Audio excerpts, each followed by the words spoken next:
Buenas tardes a todos. Esta es la primera actividad de nuestro ciclo Música para Clave en Latinoamérica, que es posible gracias al subsidio de Ibermúsicas de Uruguay. Y todos nosotros, todo el medio musical agradece este tipo de oportunidades de realización, de difusión.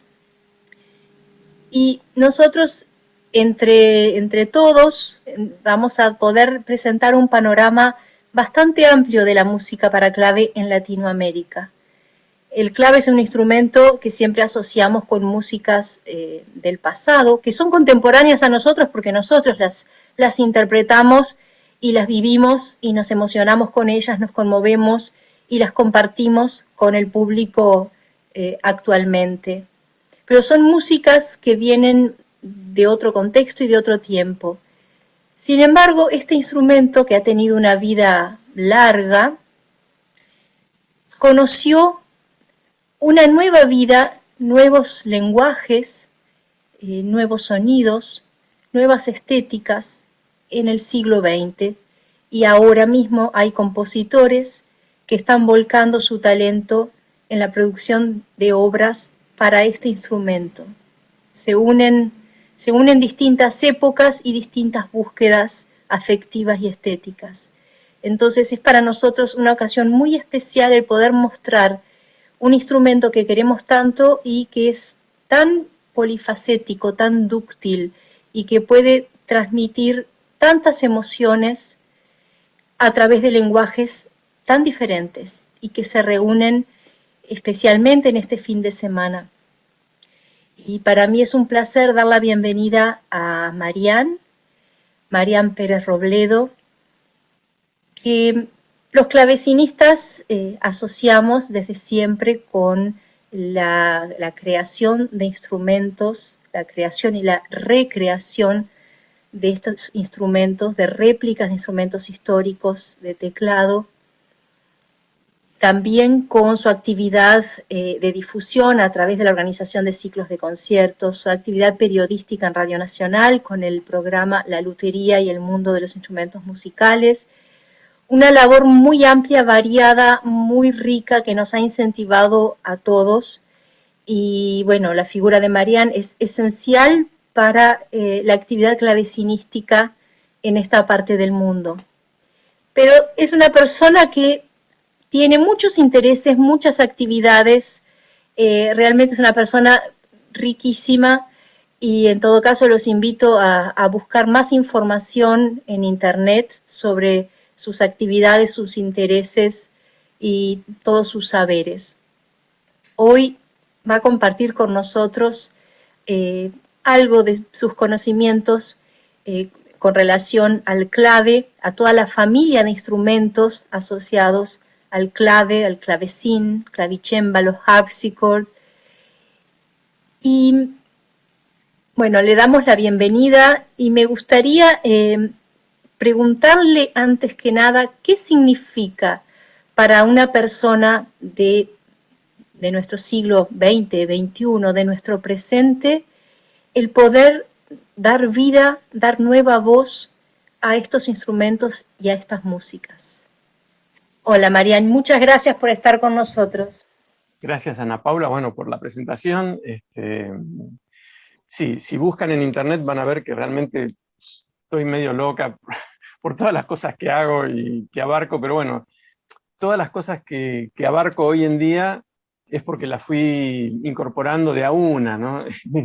La música fue la primera, desde la niñez, y bueno, para mí fue un juego, siempre fue un to play, realmente spiel, o sea, realmente fue juego, siempre fue un juego la música, y así está en mi vida. Y después todas las demás cosas que se fueron incorporando a mis actividades, la electrónica, la radiofonía, la náutica, navegar, qué sé yo, tantas cosas que hago, bueno, fueron todas cosas que fueron llegando, ¿no? Y entonces la fui estudiando, haciendo los cursos, obteniendo las licencias y todo lo que corresponde, y las experiencias. Pero bueno, digamos que en algún momento de mi vida me interesé por la música antigua, y eso me llevó a conocer a un luthier, porque el instrumento, yo era guitarrista y el instrumento que me interesaba era el laúd, y bueno, no se vendía el laúd en las casas de música, entonces tuve que ir a un luthier que me lo hiciera, el primer laúd. Bueno, yo había viajado a Inglaterra y todo, había conocido algunos maestros allá y todo, bueno, me había fascinado con la explosión de la early music en 1977, que estuve en Londres. Bueno, fue para mí un descubrimiento, no me quería ir, bueno, al final me vine porque tenía una carrera empezada con Irma Constanzo en Argentina, guitarrista, bueno, volví para seguir con eso. Pero realmente la música antigua me cautivó y bueno, tuve que ir al taller de un luthier. Y ahí empecé, ¿no? Y después me enteré que con un solo laúd no abarcaba todo el repertorio, entonces necesitaba un laúd renacentista, uno barroco, en fin.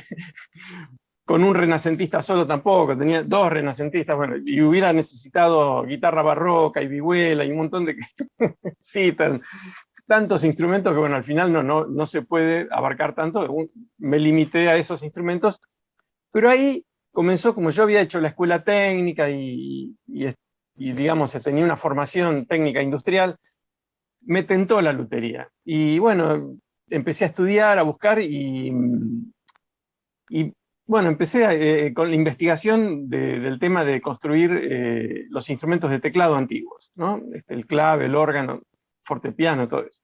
Me fui metiendo a poquito, estudiando, buscando asesoramiento de maestros como el maestro Claudio Di Veroli, clavecinista, que fue uno de mis mentores en ese momento, Miguel Juárez, un organista que me acercó al mundo del órgano, Enrique Godoy, otro organero, amigo, en fin, me fui metiendo de a poquito, Sebastián Núñez, argentino que vive en Utrecht y un poco en Buenos Aires también, luthier de instrumentos de teclado y laúdes y instrumentos de cuerda punteada antiguas. Bueno, ellos fueron mis mentores y me envalentonaron para irme acercando a esto y metiéndome cada vez más. El tema de los instrumentos, hacer instrumentos, lo que me preguntás, Ana Paula, puntualmente, antiguos, es hacer máquinas del tiempo.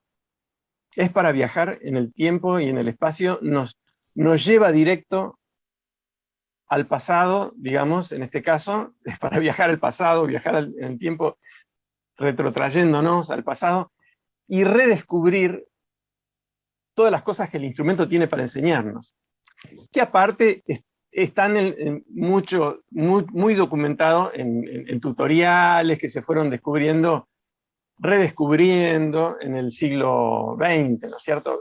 Porque bueno, si bien el revival de la música antigua, barroca, digamos, comenzó, digamos, con Mendelssohn, se encontró con las partituras de Bach y medio que lo empezó a redescubrir y poner, en realidad, Bach era todo manuscritos, porque lo único que se publicó, lo único que se imprimió en vida de Bach fue las variaciones Goldberg. El resto eran todos manuscritos, entre ellos el Wolfgang Clavier, que era un manuscrito, donde está el dibujito del temperamento desigual que usaba la familia Bach, que es muy parecido al Balotti, que está descrito, lo dibujó, se tomó el trabajo, o sea, tantas cosas hay, tantos enigmas, tantas cosas maravillosas están escondidas en la música antigua, como el redescubrimiento de la inegalité y tantas otras cosas que fueron de a poquito, porque cuando se empezó a redescubrir, digamos, bueno, primero lo de Bach, bueno, se interpretaba a la romántica, obviamente, ¿viste? En la época de Mendelssohn. Después viene Dolmetsch, ¿no? Ya que nace así, creo que en 1848, por ahí me parece, a mediados del siglo XIX. Y Dolmetsch, bueno, empieza con a redescubrir la viola da gamba, bueno, el laúd, un montón de instrumentos que van, forma sus grupos y va, digamos, tocando en conciertos y mostrando, incluso hasta vistiéndose a veces de época. Bueno, todo eso, a veces sin alcanzar todavía los tutoriales de época, ¿no? Y después en el siglo XX, bueno, ya viene, no sé, Wanda Landowska, Ralph Kirkpatrick, Genoveva Galvez, bueno, por ejemplo, ya directamente clavecinistas, digamos, que porque los organistas tenían la suerte de que tenían un montón de órganos en estado original, mecánicos, que no habían sido toqueteados ni modificados desde la época del barroco o renacimiento, o medioevo no, porque se perdieron. Pero digamos que esos instrumentos estaban. Así que, bueno, pero en los órganos. Pero con el tema de los claves, bueno, había mucho clave sobreviviente, por supuesto. Creo que en el Museo de Nuremberg creo que tienen como 900 claves en los depósitos para restaurar o para conservar, porque ya no se restauran a condiciones de uso, por las convenciones del CIMSIM, ¿no? De la Asociación Internacional de Museos Instrumentales, que ya decidieron, bueno, no se restauran más instrumentos a condiciones de uso, instrumentos originales, se hacen las réplicas, ¿no? Si quieren usar para conciertos. Entonces, para conservar los originales para las futuras generaciones, ¿no? De investigadores, sin ser intervenidos ni modificados. Entonces, ¿qué pasa? Hasta 1950, 1960, en el siglo XX, se trató de reinventar el clave. O sea, hubo una cantidad de constructores como Pleyel, Neuper, Widmeyer, Sperhake, bueno, muchos ingleses, Morley, una cantidad de constructores que eran constructores, ex empleados de fábricas de pianos, todo esto, que empezaron a reinventar el clave. Hicieron, por ejemplo, el famoso clave Pleyel del Banda Landowska, ¿no? No sé si por ahí tenemos alguna foto de estos claves que algunos luthiers, digamos, ya de la segunda mitad del siglo XX, los llamaban claves acorazados, ¿no? Los claves Bismarck, porque eran realmente acorazados. Las tablas armónicas, en vez de ser de 3 milímetros, eran de 7 milímetros, ¿no? Como un piano. Y bueno, con cuerdas de clave eso no suena. Y aparte los puentes masivos, muy grandes, desproporcionadamente grandes, y aparte le metían cuerdas de acero inoxidable, que el acero inoxidable es lo peor que se le puede poner a un instrumento de teclado porque no tiene timbre, es un timbre horrible, horrible. Entonces lo que hay que poner es acero con hierro, con carbono, que se oxide. Ese es el material de acero, digamos, para las cuerdas de los claves, digamos, y de los pianos también, porque no se le pone acero inoxidable a un piano. Entonces, perdón, Marian, perdón que te interrumpa. Estás hablando ya de algunas diferencias constructivas o diferencias que hacen a lo que es un clave con base histórica, una réplica con criterios históricos, o lo que fue esta recreación que se dio en el siglo XX. ¿Te gustaría explicarnos un poco cómo es el origen del clave y toda la familia de instrumentos similares, parientes? Claro, les termino entonces. Se hizo toda la primera mitad del siglo XX, fue, a pesar de que Widmeyer, por ejemplo, tenía en su casa claves originales, no los copió, los reinventó, no le importó nada lo que era el original y pensó, esto es una porquería, hay que hacerlo mejor. Y le hizo unas mecánicas pesadas, los teclados muy pesados para hacer articulación y todo eso, pero en la medida que la musicología fue avanzando y redescubriendo los tutoriales en el siglo XX, ¿qué pasó? Y bueno,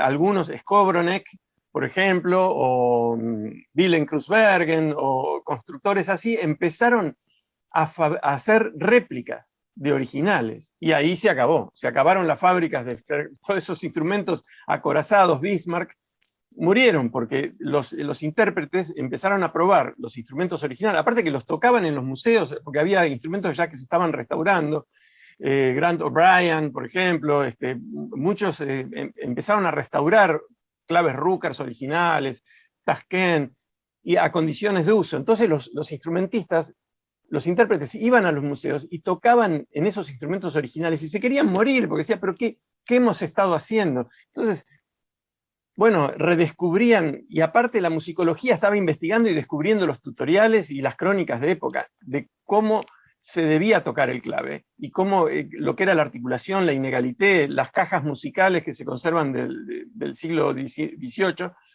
con la inégalité, ¿no? En las cajitas musicales con rollos, ¿no? Y está la música tocada inegal, digamos, está hecha. Entonces ahí tenemos pistas de cómo se interpretaba. Entonces, ¿qué pasa con todo esto? Bueno, comienza la construcción de réplicas y sobre todo se sigue avanzando hasta buscar réplicas facsimilares que muchos constructores de hoy en día todavía no hacen. O sea, siguen reinventando un poquito, qué sé yo, porque no, les parece que Rukers o Tasqueno, qué sé yo, no sé, todo eso se puede mejorar. O sea, ese criterio va en contra un poco de estos constructores de hoy en día. Bueno, el tema de los instrumentos de teclado antiguos es una familia muy grande que tiene todo que ver con el teclado. El teclado es lo que le da nacimiento a los instrumentos antiguos de teclado, por supuesto. Ahora, son instrumentos que no se inventaron de la nada. Todos tienen antecesores. O sea, los teclados en sí comienzan con el órgano que 600 años antes de Cristo en Alejandría, un tal Ctesibius desarrolla el hydraulus, un órgano que mandaba aire a los tubos con unos pistones con agua, por eso que se bombeaba, y bueno, entonces eso, de ahí viene el nombre de hydraulus, pero en realidad eran flautas, ¿cierto? Eran flautas. Ahí lo que estamos viendo es un clave Bismarck, de estos acorazados que se fabricaron hasta 1960, por ahí. Después, no sé si tenemos, después viene un clave réplica, creo, tenemos una foto de un clave réplica, por ahí, bueno, o un clave original, me parece que es un clave original. Bueno, es totalmente distinto, esto es un clave de época, digamos, y entonces los constructores de hoy en día tratamos de acercarnos a esto, y sobre todo en la mecánica, el sonido y la mecánica, la respuesta. Eso es lo que logramos. A mí, o sea, yo he hecho réplicas de originales que nunca llegué a tocar, por ejemplo, o tocar con mis manos, ¿no? Pero músicos que vinieron a Argentina a dar conciertos en mis ciclos, tocaron mis réplicas y dijeron, mira, suena igual y es la misma sensación de la mecánica del original. Y digo, bueno, yo lo que hice humildemente fue replicar todo lo que estaba en el plano del museo, lo que el museo vende. Así que bueno, nos vamos a los órganos. Los órganos, ahí tenemos el hydraulus, por ejemplo, y bueno, el órgano fue un instrumento que en constante evolución, incluso hasta el día de hoy. Tenemos el órgano medieval, digamos, el portativo, después los positivos, ¿no? Ahí tenemos una réplica de un hydraulus, ¿no? Imagínense, todo esto se conserva en Hungría, en unas ruinas romanas, se encontraron restos de un hydraulus, en Budapest.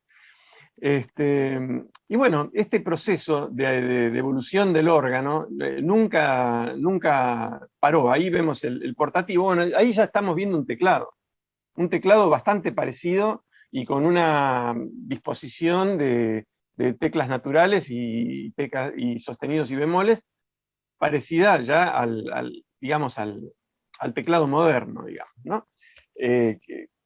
O sea, que ya se estandarizó ya en el siglo XV, por lo menos. Ahí tenemos un órgano positivo, ahí tenemos un órgano positivo, con el fuelle atrás, o sea, ahí necesita alguien que dé fuelle atrás, y el intérprete tiene ahí su tecladito al frente. Entonces, el órgano, creo que no sé si hay una foto también de órganos más actuales. Ahí tenemos un órgano barroco, ¿cierto? Un órgano barroco tremendo, ¿no? Que son ya instrumentos que no solo son de alta ingeniería, porque hay que saber neumática y todo, sino arquitectura también, porque hay un desarrollo espacial del instrumento imponente, ¿no? Este es un órgano de muro, digamos, un órgano de iglesia, ya no es un positivo, ¿no? Es un órgano de muro que, bueno, hay que tener conocimientos de ingeniería y de arquitectura para poder desarrollar un instrumento así. Bueno, pero esto, el aporte fundamental del órgano a la familia de instrumentos de teclado fue, uno de ellos fue el teclado, que después se adaptó también al salterio y al dulcimer, ¿no? El salterio que se pellizcaba, digamos, como el clave, que tiene plectros que pellizcan las cuerdas, o el dulcimer que se tocaba con baquetas, digamos, se golpeaban las cuerdas, que eso daría origen al clavicordio, creo que tenemos fotos de clavicordio, y al piano, al fortepiano luego, ¿no? También, con otro tipo de elementos para golpear la cuerda. En el caso del clavicordio, tiene tangentes de metal que golpean, que están clavadas en la parte trasera de las teclas, y golpean la cuerda y aparte la trastean, entonces uno puede vibrar el sonido con la tecla y tocar más fuerte y más piano, dentro de lo que ese es un clavicordio, una réplica de un Hubert que hice yo, también trasteado. Se puede tocar más fuerte y más piano dentro de un rango dinámico muy pequeño que tiene esa mecánica, digamos, ¿cierto?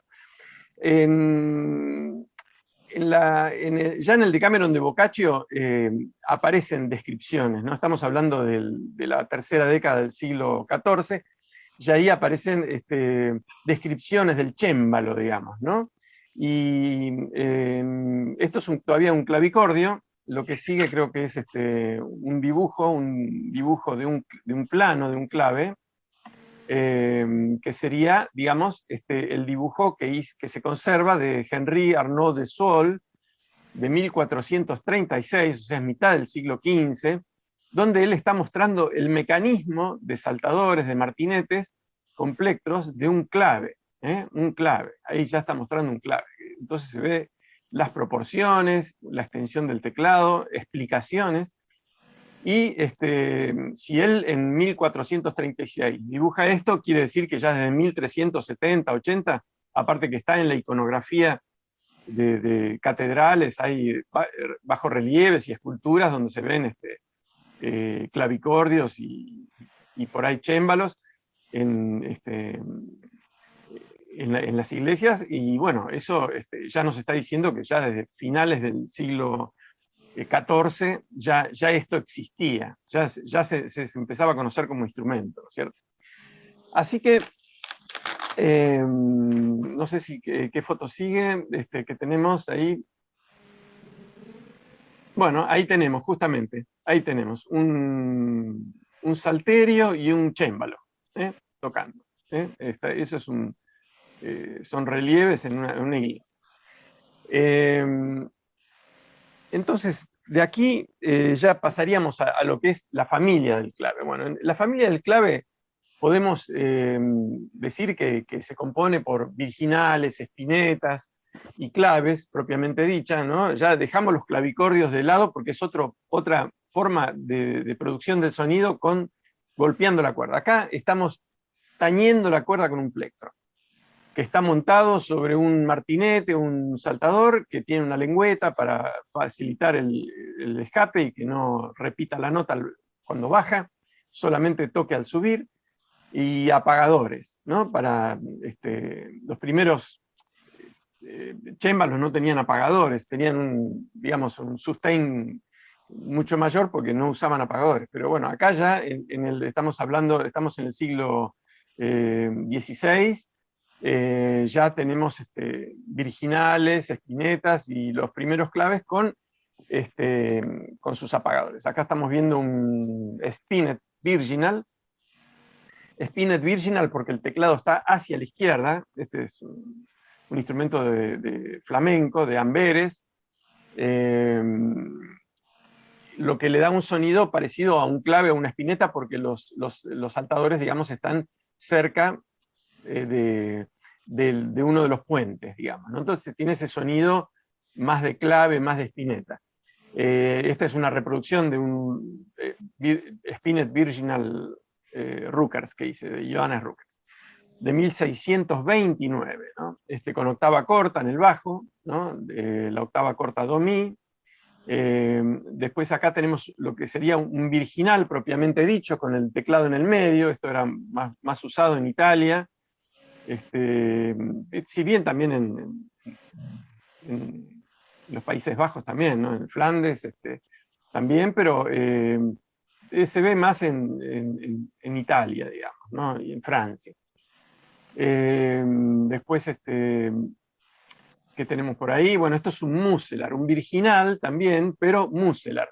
Tiene el teclado desplazado a la derecha, y eso hace que los saltadores pellizquen las cuerdas casi en el nodo, casi en el centro, donde está el armónico principal, por ejemplo, de la cuerda. O sea que y esto le da un sonido aflautado, refuerza los armónicos impares, y entonces le da un sonido muy, muy particular, muy humano. Cuando uno hace polifonía en este instrumento, parece que fuera realmente un coro a veces, ¿no? Si uno se acerca mucho a lo que serían las voces humanas. Y tiene también registro de harpicordium, que es como un distorsionador, unos clavitos que se acercan a las cuerdas de la mitad grave del teclado. Este también es una reproducción de un virginal Ruckers, de Jonas Ruckers, de 1611, que hice. Después, ¿qué tenemos? Este es un muselar original. Este es un muselar original de época. No me acuerdo si es un Andreas Ruckers o un Johannes Ruckers, pero es un original de época. Después tenemos ahí, un Mother and Child. Esto es un muselar con un otavino, que es digamos una especie de virginalito a la octava, o sea, suena a la octava, y entonces, o sea, 4 pies, o sea, el registro principal es de 8 pies y el otavino, digamos, es de 8 pies.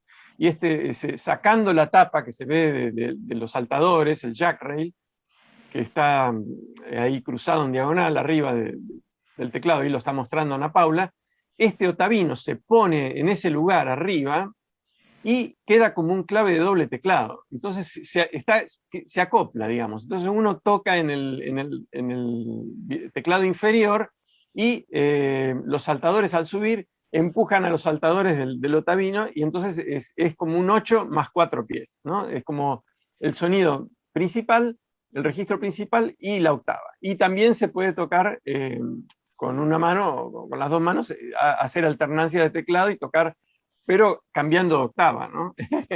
Cambiando de octava. Me imagino que en la época habrán sido instrumentos carísimos, ¿no? Acá tenemos un pequeño otavino italiano, dice varias copias también, que, bueno, este es un original también de 1630, por ahí. A veces las decoraciones que tenían los claves en los muebles o en las tapas, las pinturas y todo eso, a veces eso era, en la época, era más costoso que el instrumento mismo.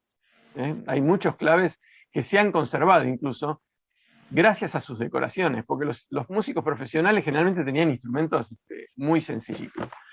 Bueno, como vemos acá, una espineta inglesa, ¿no es cierto? No sé si es una King. Esta es una espineta inglesa típica también, como una base original de época también típica, con un registro también bastante típico. A veces tenían octava sol-si.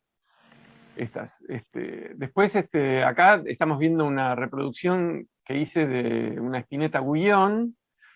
Ahí la tapa que se levanta, digamos, la decoró Horacio Bolini, que es un gran músico violagambista que vive en Bariloche, Argentina, y estudió pintura barroca en Holanda, y bueno, hace estas cosas, ¿no? Esto no es una reproducción de un cuadro de época, sino es un desarrollo de él en base al estilo barroco, ¿no? Así que bueno, pintó algunas espinetas.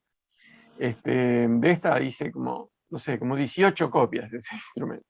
Acá vemos el clave más antiguo que se conserva, ¿no? Hay un claveciterium, o sea, un clave como esto, pero con la caja desarrollada en vertical, que es de 1480, pero el primer clave así, con esta forma, el clave más antiguo que se conserva es este de Hieronymus dal Bologna de 1521, ¿eh?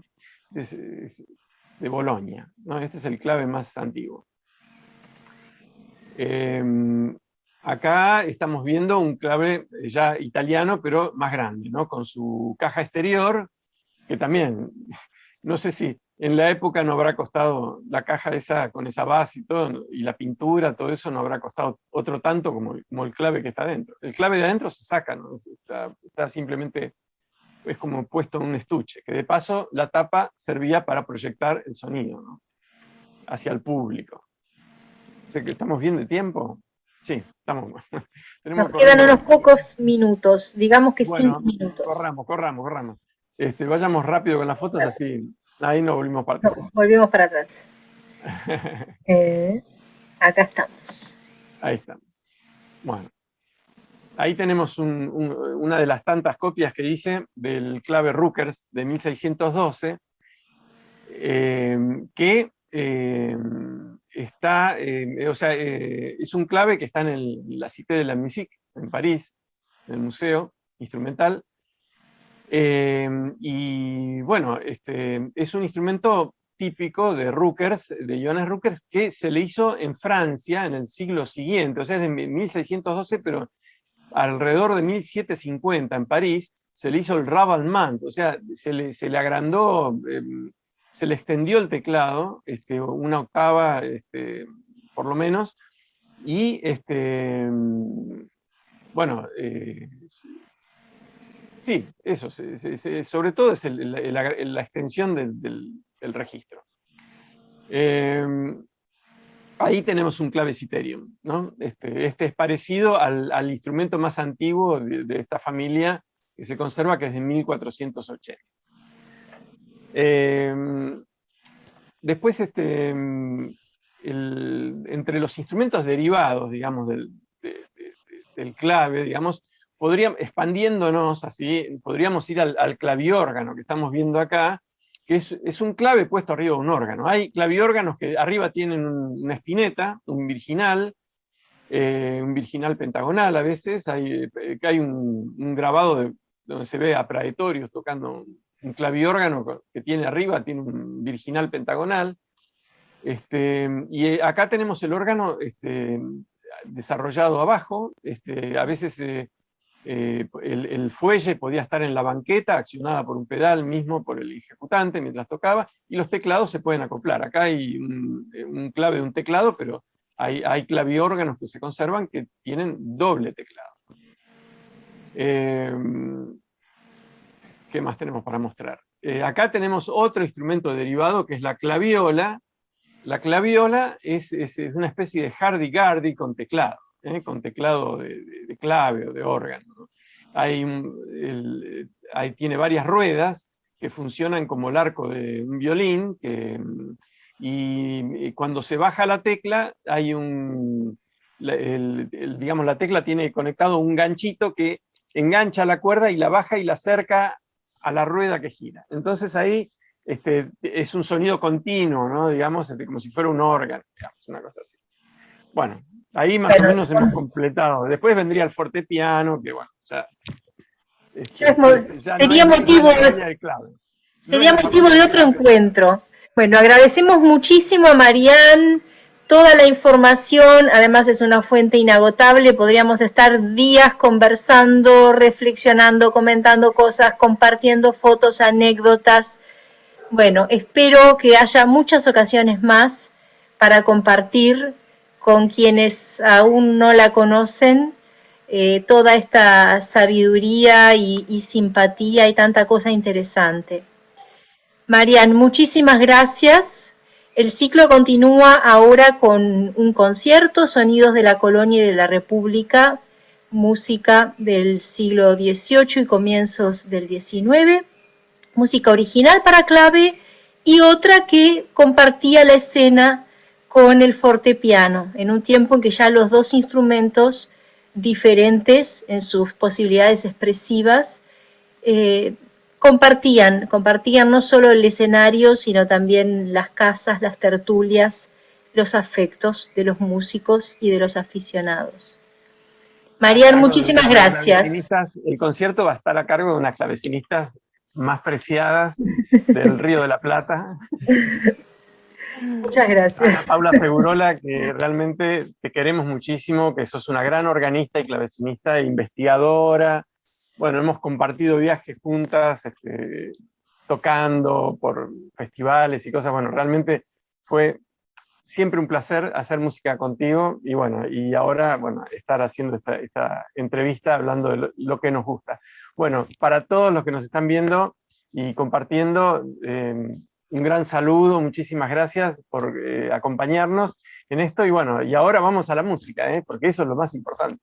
Muchas gracias a ti, Marian. Muchas gracias, Marian. Por el conocimiento y la forma de transmitirlo. Saludos, saludos. Gracias. Nos vemos mañana también. Tenemos una programación muy variada e interesante. Continuamos mañana. Muchas gracias a todos por compartir. Mañana nos vemos. Gracias. Saludos. Chao, gracias. Gracias.